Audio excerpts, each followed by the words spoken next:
Assalamualaikum warahmatullahi wabarakatuh. Eh, Baiklah, kami di sini kelompok 8 akan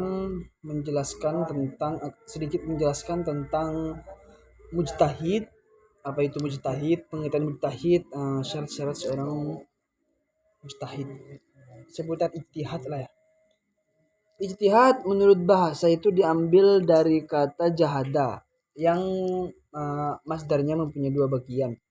Pertama jahdun. Jahdun ini memiliki arti kesungguhan, kesangguhan sepenuh hati ataupun serius. Dan juhdun di sini, kedua juhdun di sini memiliki arti kesanggupan atau kemampuan yang di dalamnya terdapat arti sulit, kayak gitu. Jadi kesimpulannya, ijtihad di sini ialah segala sesuatu yang dilaksanakan secara sungguh-sungguh lah, kayak gitulah. Untuk syarat-syarat seorang mujtahid itu ada di antaranya, pertama ialah baligh, berakal.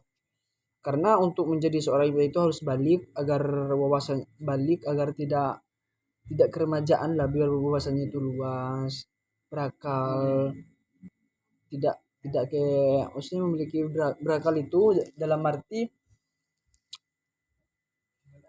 ya itu sudah dewasa lah, kayak gitu lah intinya pokok. Yang kedua, memiliki kepribadian khusus. Memiliki kepribadian khusus ini, orangnya itu maksudnya memiliki kepribadian yang misalkan dia itu beriman gitu, kayak gitu. Terus orangnya itu baik lah, kepribadiannya itu baik lah, kayak gitu intinya. Baiklah, untuk mungkin hanya ini yang bisa saya jelaskan seputar ijtihad. Dan selanjutnya akan dijelaskan oleh pemateri selanjutnya. Assalamualaikum warahmatullahi wabarakatuh. Assalamualaikum warahmatullahi wabarakatuh. Di sini saya akan melanjutkan di poin C, yaitu tentang tingkatan mujtahid. Tingkatan mujtahid ini dapat diklarifikasikan menjadi 3 tingkatan. Yang pertama mujtahid mustaqil, yang kedua mujtahid muntasib, yang ketiga mujtahid fi al-madzhab. Mujtahid mustaqil yaitu orang yang mampu mengistimbatkan hukum suatu masalah secara langsung dan independen. Sedangkan mujtahid muntasib yaitu orang yang dalam berijtihad bergantung menggunakan manhaj ulama lain, tetapi memiliki ketetapan hukum yang berbeda. Sedangkan mujtahid fi al-madzhab yaitu yaitu ulama yang mengikuti pendapat imam mujtahid mutlak, baik dalam manhaj ijtihad yang digunakan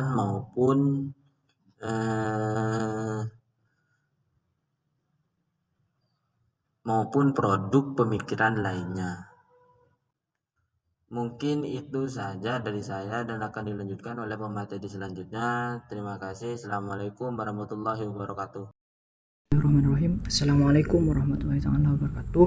Saya Ahmad Fikri Ramdhani akan menjelaskan tentang lapangan ijtihad dan metode ijtihad. Lapangan ijtihad.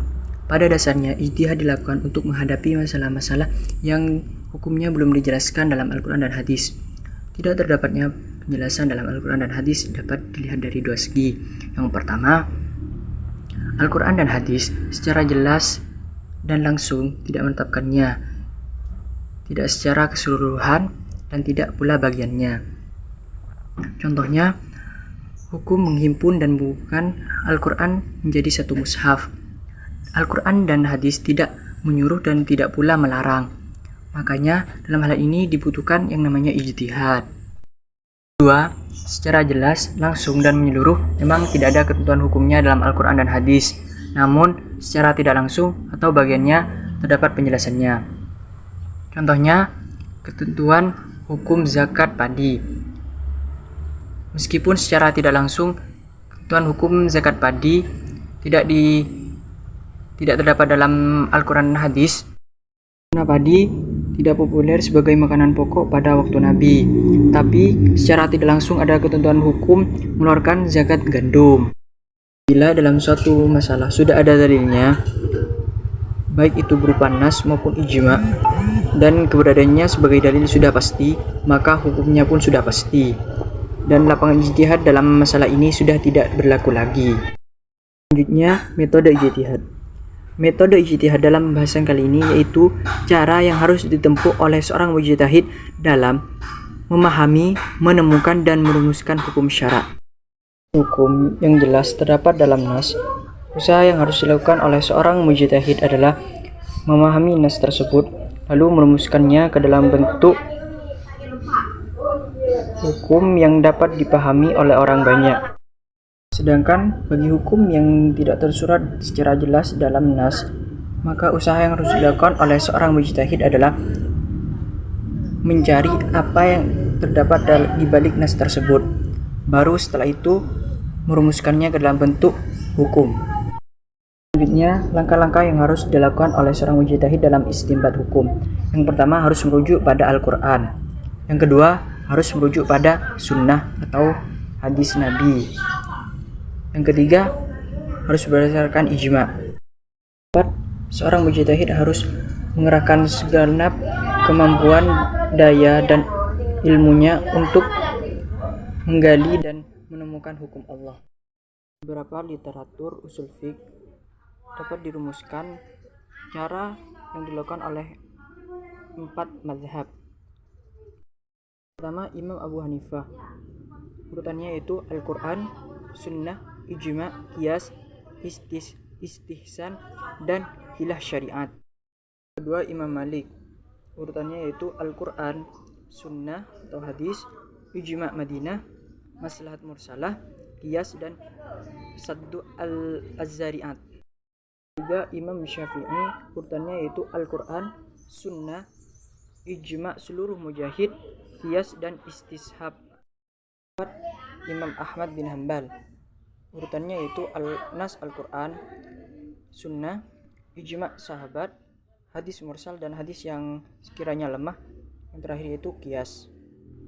Assalamualaikum warahmatullahi wabarakatuh. Saya atas nama Abidi Aziz akan melanjutkan presentasi dari kelompok 8. Langsung saja, yang dimaksud dengan hukum berijtihad di sini ialah hukum dari orang yang melakukan ijtihad, baik dari tujuan hukum taklifi maupun hukum watni. Karena yang berwenang melakukan ijtihad itu adalah orang yang telah mencapai tingkat faqih. Membicarakan tentang hukum berijtihad, yaitu seorang faqih dapat dilihat dari dua segi. Pertama, dari segi hasil ijtihadnya, itu adalah untuk kepentingan yang diamalkannya sendiri, seperti menentukan arah kiblat pada waktu akan melakukan sholat. Kedua, dari segi bahwa mujtahid itu adalah seorang mufti yang fatwanya akan diamalkan oleh umat atau pengikutnya. Selanjutnya, hukum berijtihad seorang faqih dapat dilihat dari segi prinsip umum dalam menetapkan hukum tanpa memandang kepada keadaan dan kondisi apapun, atau dengan melihat kepada keadaan dan kondisi tertentu. Mungkin hanya itu yang dapat saya sampaikan, kurang lebihnya mohon maaf. Assalamualaikum warahmatullahi wabarakatuh. Baik, mungkin hanya itu yang dapat kami sampaikan dari kelompok 8. Kurang lebihnya apabila ada kesalahan itu murni datangnya dari kelompok kami, dan apabila ada kelebihan dan kebenaran itu murni datangnya dari Allah Subhanahu wa taala. Wallahul muwaffiq ila aqwamit thoriq. Wassalamualaikum warahmatullahi wabarakatuh.